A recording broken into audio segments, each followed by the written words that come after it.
ಕಾಮನ ಬಿಲ್ಲಿನಲಿ ಕಾಣದ ಕಾಂತಿಯನು ಚಿಮ್ಮಿಸಿ ಹೊಮ್ಮುವ ಚೆಲುವಿಕೆ ಇಲ್ಲಿದೆ.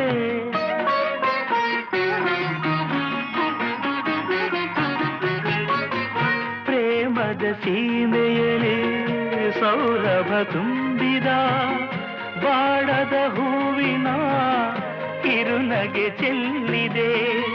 ಬಾಳಿನ ಭಾಗ್ಯ ನೌಕೆ ತೀರ ಸೇರಿ ತೇಲಿದೆ.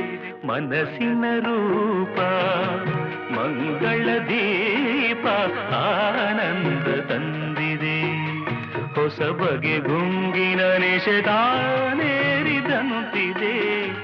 ಆಸೆಯ ಭಾವ ಒಲವಿನ ಜೀವ ಒಂದಾಗಿ ಬಂದಿದೆ.